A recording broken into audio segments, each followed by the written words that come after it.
Students, I hope you will be happy and cheerful. आज हम सभी स्टूडेंट्स 11th क्लास के प्रोज सेक्शन के पहले lesson the portrait of A lady का अध्ययन करेंगे, जिस लेसन की रचना खुशवंत सिंह के द्वारा की गई है, जो कि एक इंडियन राइटर हैं, एक लॉयर भी थे, डिप्लोमेट भी थे, जर्नलिस्ट भी थे और साथ साथ में एक पॉलिटिशियन भी थे। इस लेसन के माध्यम से कवि अपना और अपने दादी के बीच में जो रिलेशनशिप है उसको बताने का प्रयास करता है। लेखक गांव में रहता है और गांव में लोग कैसे अपनी दादी के साथ घुल मिल जाते हैं, कैसे रहते हैं, तो इस लेसन के माध्यम से अपना और अपने दादी के बीच का जो वो अगाध प्रेम है उसको बताने का प्रयास करता है। गांव में रहते समय दादी कैसे उसके साथ बिहेव करती थी, सुबह उठ करके उसको जगाना, उसको तैयार करना। कुछ समय के बाद उसके माता पिता उसको छोड़कर मतलब गांव से शहर चले जाते हैं, तो लेखक और दादी को भी गांव से शहर बुला लिया जाता है और वहाँ पे दादी और लेखक एक ही रूम में रहते थे। लेकिन लेखक को एक ऐसे स्कूल में एडमिशन दिया गया था जो कि इंग्लिश मीडियम था और उस स्कूल में वहाँ वो किताबों का ज्ञान अर्थात पवित्र पुस्तकों का या धार्मिक ग्रंथों के बारे में नहीं सिखाया जाता था, जो कि गांव में सिखाया जाता था। और इन सब चीज़ों से दादी को वो मन की खुशी नहीं मिलती थी जो गांव की किताबों से मिलती थी, लेकिन वो कुछ नहीं कह पा रही थी। लेखक जो है समझ रहा था कि दादी को दुख भी हो रहा है, लेकिन कुछ नहीं कह सकता था। तो और तीसरे ऐसे स्टेज में जब लेखक को अपनी आगे की पढ़ाई के लिए विदेश जाना पड़ता है, तो उसको दुख होता है शायद ये सोच कर कि हमारे विदेश वापस आने पर दादी को हम नहीं मिल पाएंगे, लेकिन फिर भी वो वापस आने पर दादी को वैसे ही देखता है जैसा कि उसने पहले देखा था। तो इस लेसन के माध्यम से कवि ने अपनी आत्मकथा बताई है और जैसा कि हम जानते हैं इस लेसन का नाम है the portrait of A lady. तो लेसन को शुरू करने से पहले हमको इसका अर्थ भी जान लेना चाहिए कि the portrait of A lady क्या है। The portrait of A lady लेखक खुशवंत सिंह की दादी का एक चित्र है और ऐसा चित्र है, द पोर्ट्रेट का मतलब एक शब्द चित्र है जो सब कुछ बयां करता है। उसके देखने मात्र से ही दादी की वो सारी यादें और सब बातें उसको याद आती हैं। तो आइए आज हम सभी स्टूडेंट्स इस लेसन के टेक्स्ट का अध्ययन करते हैं। लेखक कहता है कि my grand mother like everybody's grand mother was an old women. मेरी दादी माँ लाइक एवरीबडीज ग्रैंड मदर दूसरे की दादी की तरह एक बूढ़ी महिला थी। She had been old and wrinkled for the 20 years that I had known her. लेखक कहता है शी हैड बीन ओल्ड, वो बूढ़ी थी, and wrinkled for the 20 years means उनके चेहरे पे झुर्रियाँ, वृद्धावस्था में व्यक्ति के चेहरे पे और त्वचा में सिकुड़न आ जाती उस प्रकार की झुर्रियाँ। दैट आई हैड नोन हर, जो कि मैं उनको देखता था या जानता था जब से मैं हमेशा से वैसे देख रहा था। पीपल सेड, लोग कहते थे, that she had once been young and pretty, वो कभी युवा और सुंदर भी थी, and had even had a husband, और उनके एक पति भी था उनका, but that was hard to believe, लेकिन ये बात लेखक के लिए विश्वास करने जैसी नहीं थी, कठिनाई महसूस होती थी उसको। My grandfather's portrait hung above the mantelpiece in the drawing room. लेखक कहता है कि मेरे दादाजी का चित्र हंग लटका हुआ था, ऊपर टंगा हुआ था, अबव द मेंटल पीस अंगीठी के ऊपर, इन द ड्राइंग रूम यानी शयन कक्ष के पास।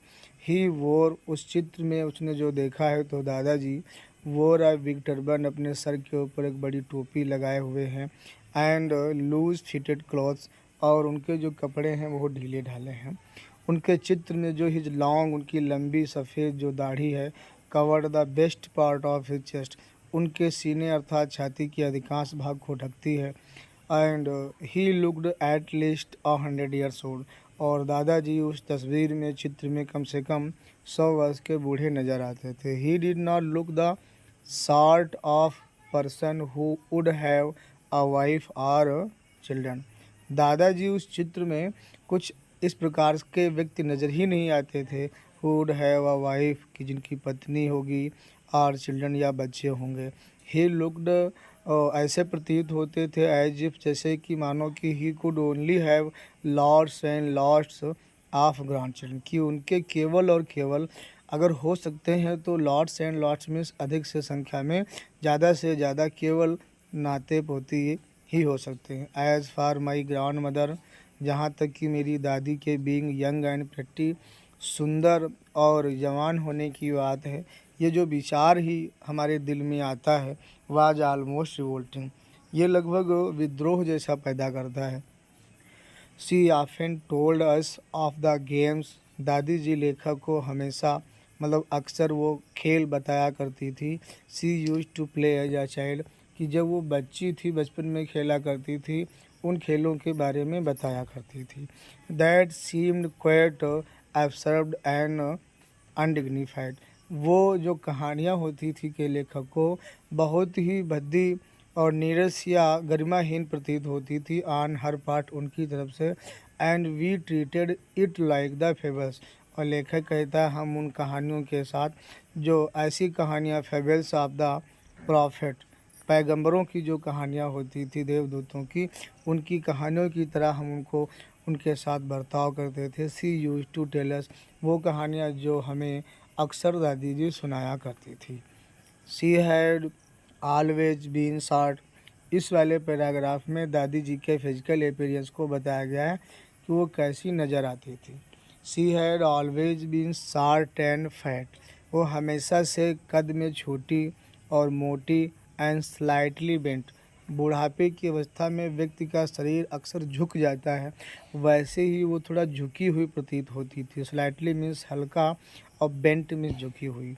हर फेस, जो उनका चेहरा था, was a criss cross of wrinkles running from everywhere, उस अवस्था में व्यक्ति के चेहरे की जो ग्लोरी होती है वो नष्ट हो जाती है और चेहरे पे झुर्रियाँ पड़ जाती हैं इधर से उधर पूरे चेहरे पे।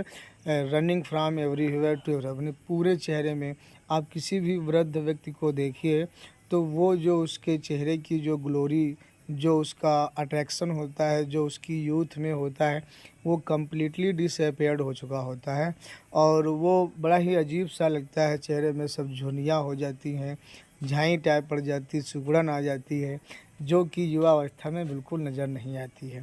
No we were certain she had always been as, तो इस प्रकार से लेखक को किसी भी तरह से इस बात का विश्वास नहीं हो रहा था।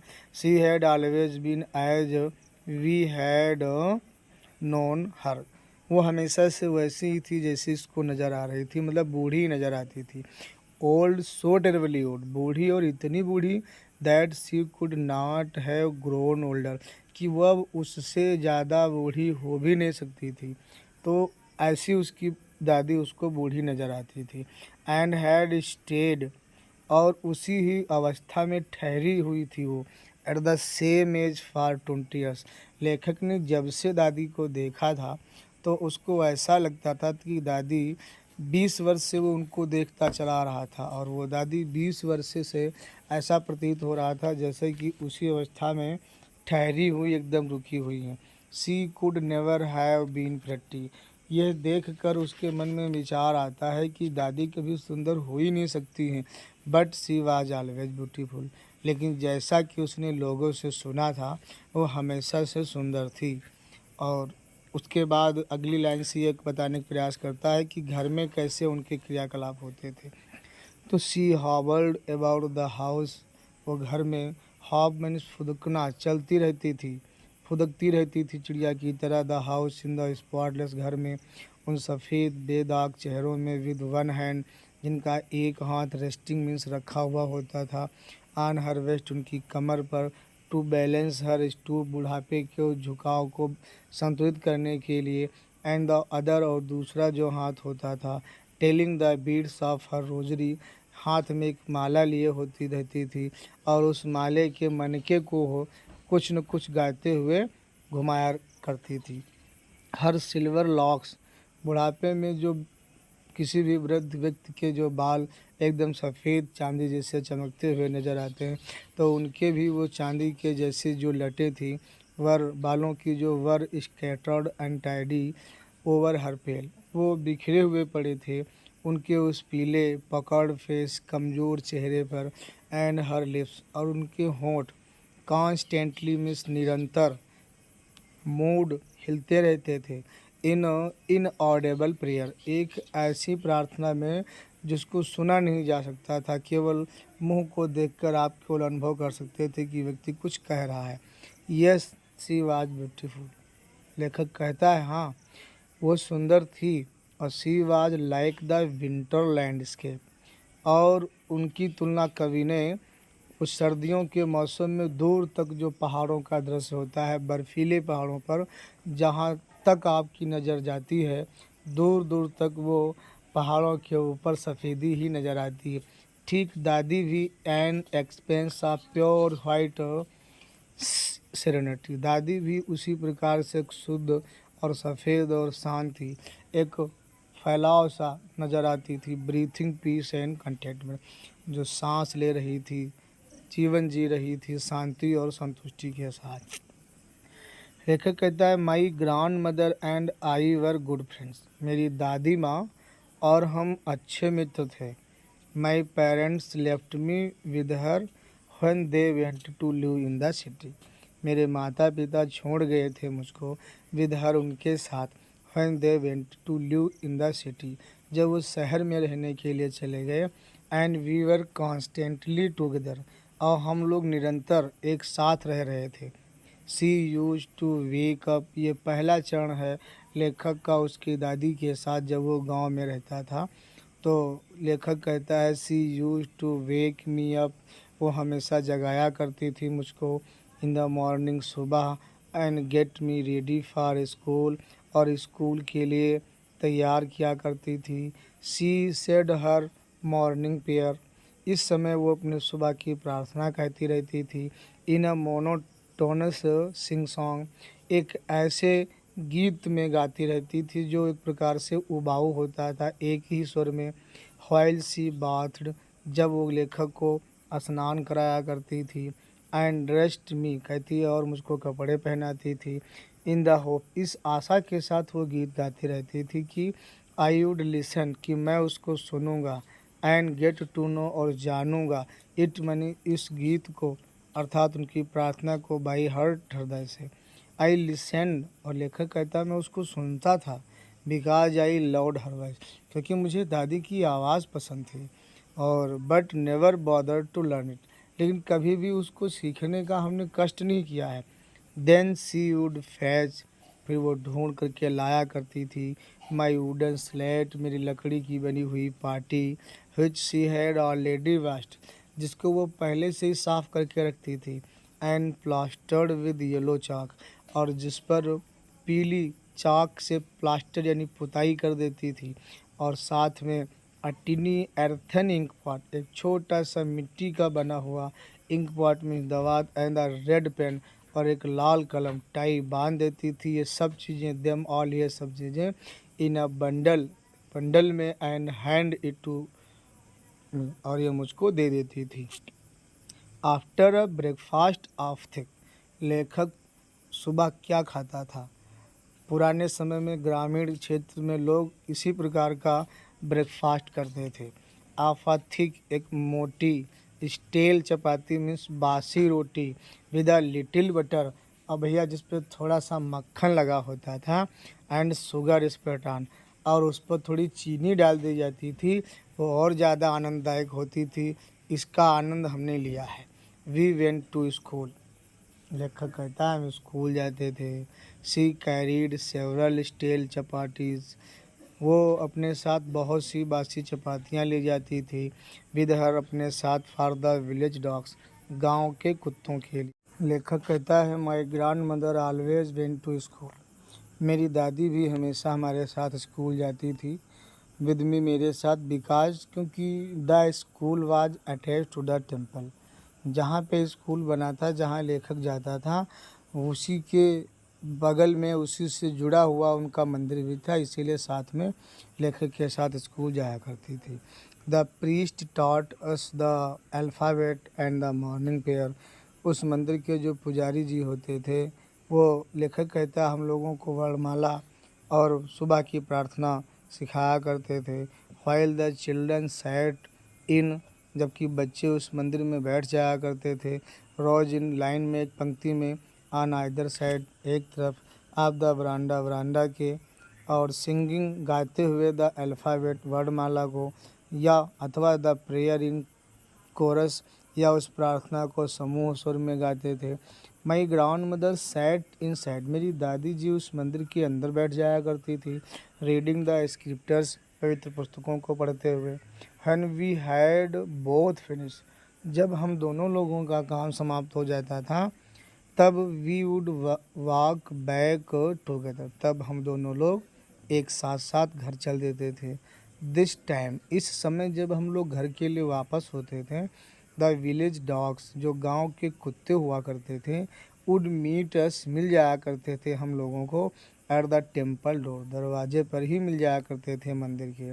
दे followed us to our home, और वे जो कुत्ते होते थे हम लोगों के पीछे पीछे चल देते थे हमारे घर की तरफ, ग्रोलिंग, गुर्राते हुए, and fighting with each other, और एक दूसरे से लड़ते हुए, फॉर द चपातीज, उन रोटियों के लिए, वी थ्रो टू देम, जो हम उनके लिए फेंकते थे। When my parents were comfortably settled in the city, लेखक कहता है जब मेरे माता पिता शहर में पूरी तरह से बस गए, व्यवस्थित हो गए, तो दे सेंट फॉर अस, उन लोगों ने हमें भी शहर बुला लिया। और जब शहर बुला लिया तो लेखक कहता है that was a turning point, ये एक ऐसा बिंदु था, अर्थात ऐसा समय था जो बदलाव लाता है उनकी उस, कहता है लेखक, इन आवर फ्रेंडशिप, हमारी मित्रता में, although we share the same room, लेखक कहता है यद्यपि हम लोग एक ही कमरे में रहते थे, माई ग्रांड मदर, मेरी दादी जो थी, no longer came to school with me, अब मेरे साथ लंबे समय से स्कूल नहीं जाती थी। गांव में क्या होता था, लेखक और दादी दोनों एक साथ जाते थे। क्यों ऐसा होता था? क्योंकि उनका स्कूल और मंदिर एक साथ में था। लेखक कहता है I used to go an English school, अब मुझे एक इंग्लिश मीडियम स्कूल में जाना होता था, इन अ मोटर बस, एक बस में बैठ करके। There were no dogs in the streets, अब शहर में गांव की गलियों की तरह कुत्ते भी नहीं थे। And she took to feeding sparrows, अब दादी जी शहर में अबाबी यानी गौरैया, स्पैरो, चिड़ियों को जो है दाना खिलाया करती थी। इन द कोर्ट यार्ड, आंगन में, ऑफ आवर सिटी हाउस, हमारे उस शहर के घर के आंगन में। एज द ईयर्स रोड, जैसे जैसे समय बीतता गया, we saw less of each other, अब हम दोनों लोग एक दूसरे से कम मिल पाते थे। लेखक कहता है कि हमारी और दादी से मुलाकात कम हो पाती थी। For some time she continued to wake me up, कुछ समय के लिए तो हमें लगातार जगाया करती थी। And get me ready for school, और स्कूल के लिए तैयार किया करती थी। व्हेन आई केम बैक, जब मैं वापस आता था स्कूल से, सी वुड आस्क मी, वो मुझसे पूछा करती थी, what the teacher had taught me, कि गुरुजी ने क्या पढ़ाया है हमको। आई वुड टेल हर, और लेखक कहता है मैं उनको बताया करता था, इंग्लिश वर्ड्स, वो अंग्रेजी के शब्द जो गुरुजी स्कूल में पढ़ाते थे। And little things of western science, और कुछ चीज़ें पाश्चात्य विज्ञान के विषय में और सीखता था। द लॉ ऑफ ग्रेविटी, गुरुत्वाकर्षण के नियम के बारे में, आर्किमिडीज प्रिंसिपल, आर्किमिडीज का सिद्धांत, द वर्ल्ड बीइंग राउंड, दुनिया गोल है, ये सब चीज़ें अब उसको एक स्कूल में सिखाई जाती थी। वो पवित्र पुस्तकें जो लेखक को गांव के स्कूल में पढ़ाई जाती थी, अब नहीं पढ़ाई जाती थी। तो इन सब बातों ने दादी को अप्रसन्न कर दिया। This made her unhappy, she could not help me with my lessons, लेखक कहता है दादी अब हमारे उन स्कूल के पाठ में हमारी मदद नहीं कर सकती थी। सी डिड नॉट बिलीव, अब उन्हें विश्वास नहीं होता था, इन द थिंग्स, इन चीज़ों में, they taught at the English school, जो चीज़ें इस इंग्लिश विद्यालय के अध्यापक हमको पढ़ाया करते थे। एंड वाट डिस्ट्रेस, और इससे दादी जी परेशान रहती थी। दैट, कि देयर वाज नो टीचिंग, कि कोई पढ़ाई ही नहीं होती है, अबाउट गॉड एंड द स्क्रिप्टर्स, भगवान और पवित्र पुस्तकों के बारे में। वन डे आई अनाउंस्ड, एक दिन जब मैंने दादी को ये बताया कि we were being given music lessons, कि हम लोगों को संगीत के पाठ सिखाया जा रहे हैं, पढ़ाया जा रहे हैं। She was very disturb. उस दिन तो दादी बहुत ही परेशान हो गई, क्योंकि टू हर उनके लिए जो संगीत था हैड ल्यूड एसोसिएशन, उनका मानना था कि ये कामुक संगति है, और इट वाज द मोनोपोली, इस पर तो एकाधिकार है। मोनोपोली मीन्स एकाधिकार है हार्लॉट्स एंड बेगर्स। दादी का मानना था जो संगीत जैसी चीज़ें हैं इन पर तो केवल एकाधिकार है वैश्याओं का, एंड बेगर्स और भिखारियों का। पुराने समय में ये नाच गाना भिखारी और नाचने वाली ही किया करते थे। तो जैसे ही लेखक ने बताया कि आज हमको संगीत के बारे में स्कूल में सिखाया गया, तो दादी जी बहुत ही ज़्यादा परेशान हो गई। उनका मानना था and not meant for gentle folk, इन सब चीज़ों का जेंटल फॉक्स में सज्जन जो लोग हैं उनसे कोई मतलब नहीं है। उनका मानना था कि ये संगीत जैसी चीज़ें हैं इन पर वैश्याओं और भिखारियों का एकाधिकार है। शी सेड नथिंग, उन्होंने कहा कुछ नहीं, बट हर साइलेंस, लेखक समझ गया कि जो उनकी शांति है उसका मीन टू डिसअप्रूवल, कि उसका मतलब ही असहमत है। दादी जी इन सब बातों से सहमत नहीं। She rarely talked to me after that, लेखक कहता है इसके बाद से तो दादी मुझसे बहुत मुश्किल से ही मिल पाती थी। When I went up to university, अब ये अगला जो फेज है, इस फेज में चरण में लेखक गांव से मतलब शहर से अब बाहर जाने के लिए तैयार होता है पढ़ाई के लिए, और कहता है when I went up to university, जब मुझे यूनिवर्सिटी जाना पड़ा अर्थात विश्वविद्यालय जाना पड़ा आगे की पढ़ाई के लिए, I was given a room of my own, अब मेरा मुझे एक अलग कमरा दिया गया जिसमें कि मैं अकेले रह सकता था। अब वो जो कॉमन लिंक, वो जो साझा कड़ी थी फ्रेंडशिप मित्रता की लेखक और दादी के बीच की, अब वो स्नैप्ड हो गई थी, कट गई थी, मतलब एकदम टूट सी गई थी।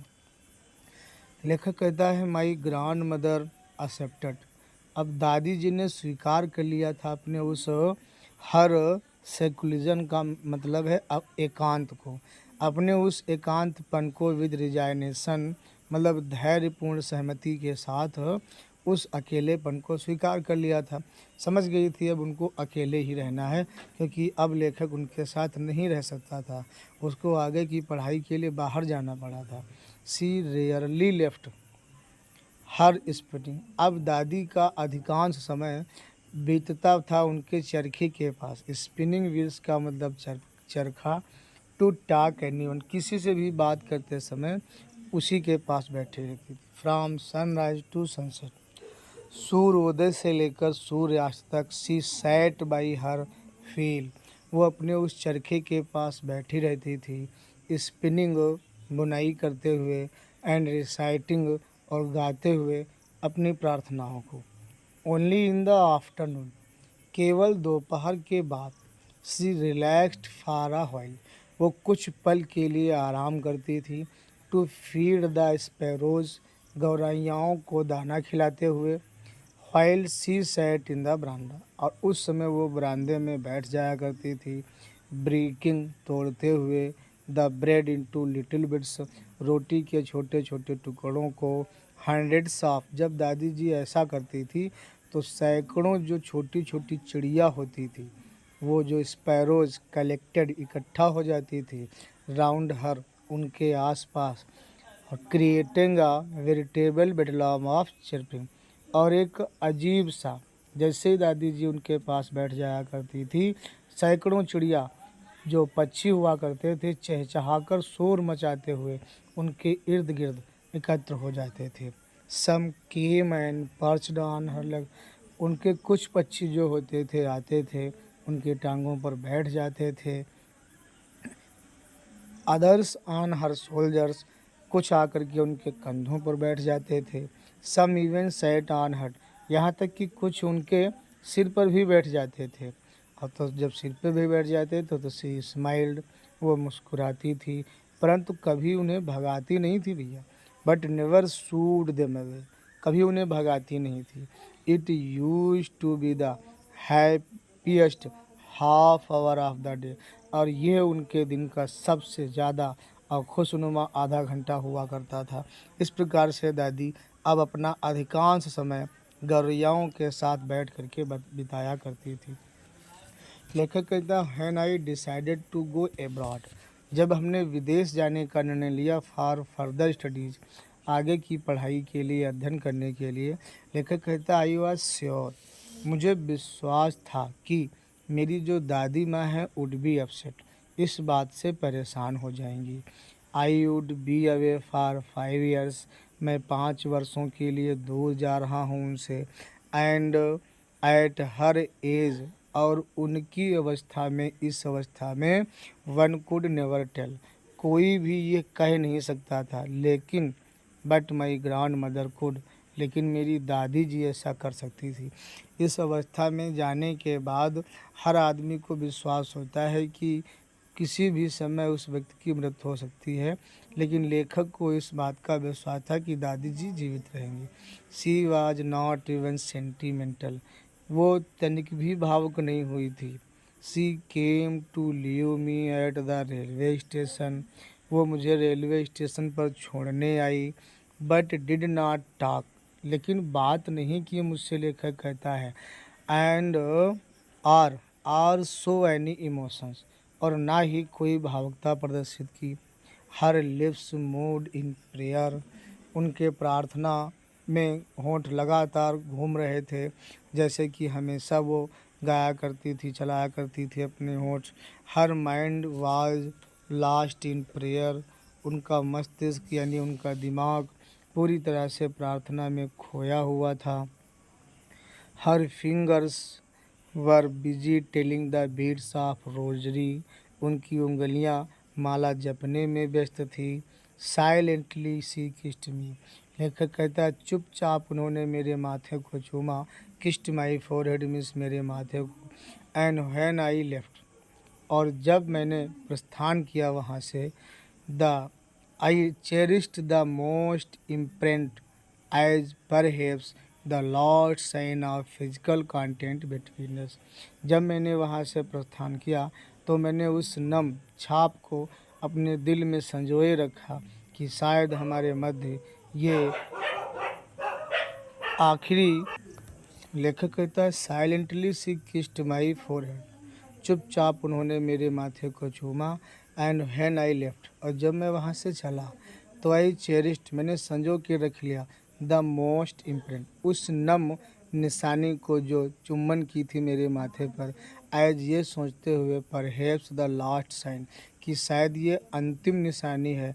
आ फिजिकल कांटेक्ट, ये जो शारीरिक संपर्क का बिटवीन अस, जो दादी जी ने हमको स्पर्श किया है, छुआ है, चुंबन लिया है हमारे माथे पर, शायद ये हम दोनों लोगों के बीच का आखिरी संकेत है।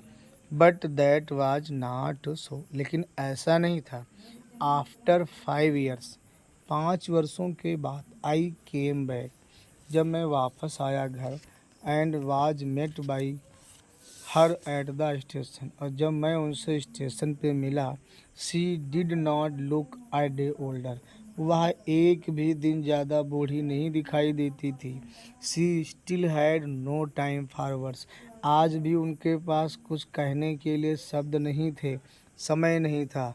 And while she clasped me in her arms, और जब उन्होंने अपनी बाहों में मजबूती से पकड़ा मुझको, आई कुड हियर हर, मैं सुन सकता था उनको गाते हुए वो उनकी प्रार्थना जो हमेशा गाया करती थी।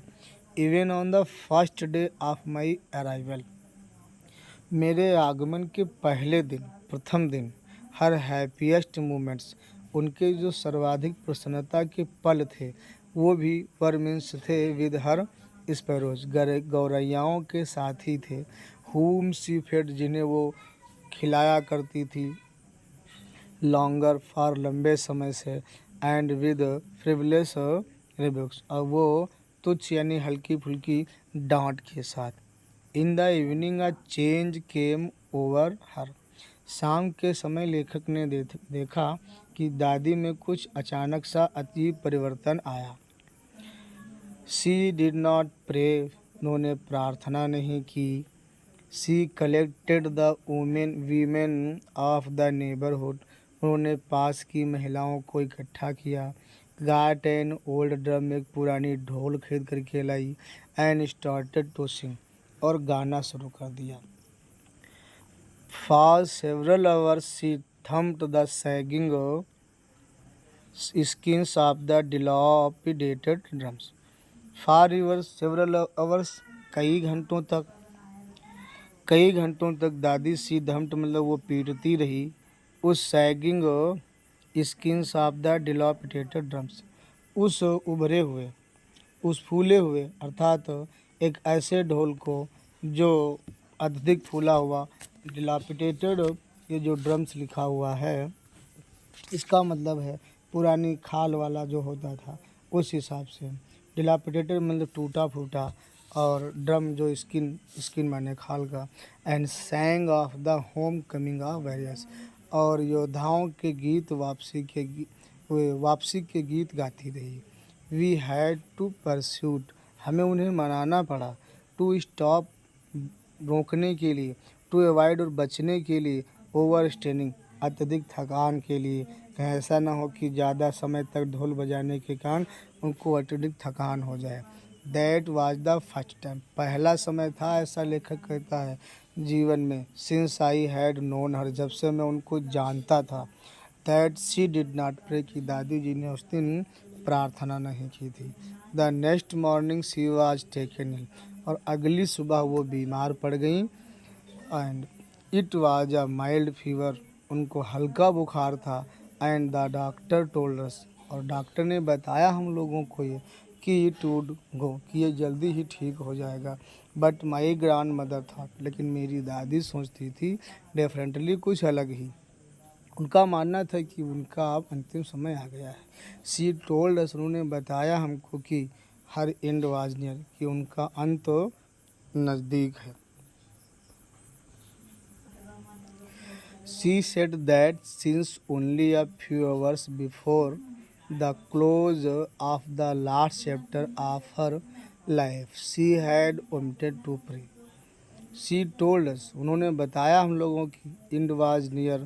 फिर उन्होंने कहा she said that since only a few hours before, कि केवल कुछ ही समय पहले उन्होंने बताया कि the close of the last chapter of her life, कि उनके जीवन का जो अंतिम अध्याय है वो ख़त्म होने के कुछ ही घंटों पर उन्होंने प्रार्थना छोड़ दी थी। She had omitted to pray, उन्होंने प्रार्थना छोड़ दी थी।